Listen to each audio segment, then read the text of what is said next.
So what have you been working on these days here? You know, I'm a new studio out here in Malibu, California, and I've been doing this for a little bit of time. My name is Qtastic. You can find me on Instagram at Qtastic, Qtastic, and you do know that.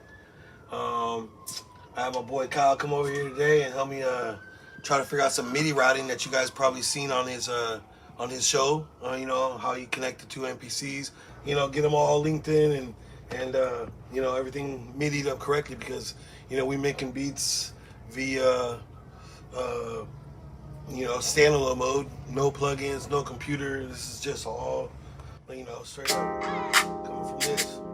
Yeah. You know.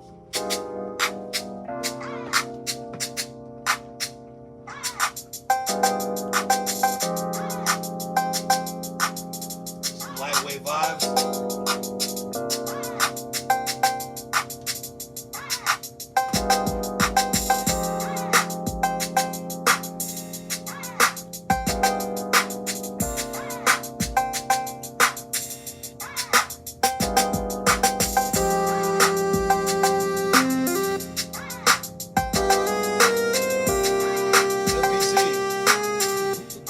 In the world, boy. Special edition right there, huh? Now, this one's actually the gold edition, limited edition. Very rare. Sick. Yes, sir. But you know, just making some beats. You know, recording vocals. Got a couple new records coming out here this year. Yeah, who are you working with? I'm working with a couple of artists. This guy named Twin Hector Official. You guys can find him on Instagram. This artist named Ronnie. He's tight as hell. He's coming up in the world, and we're trying to, you know, make the hits. It's California West Coast classics. It's bangers, you know. Right on. Right by the beach.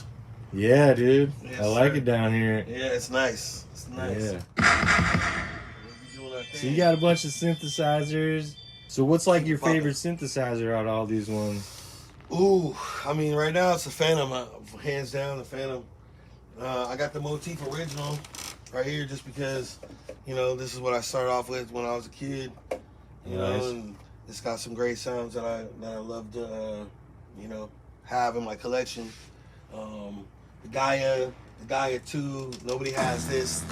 The Mini-Ac, the Venom, the Op-6, you know, all these are super dope synthesizers and have a magnitude of sounds and creation sounds, hands-on. You know, so you can really feel the music and not be limited by what your computer can handle. You gotta, you know, feel music and frequencies and have a knowledge base of those things, so you can actually be a producer and not what I call a beat programmer. When you're inside the computer, you're really just clicking program in. Not saying that somebody doesn't play the keys or whatnot. Just most kids in the generation coming up, when I see them using Fruit Loops, is they don't even have a keyboard in front of them. They got a laptop and they're just clicking it all in. There's way better sound and dynamics in having analog in something that actually sends the sound out of its own processor, that gives it the power. If you're processing all your sounds out of your computer, it's your computer's processing. So that doesn't really give you a sound. I mean, you can have an Apollo or all those things, but essentially you're just really inside that computer in that audio workstation flow. Like all this stuff is going straight into my Allen and Heath 16 channel mixer. So you're trying to minimize like how much work you have to do on the computer.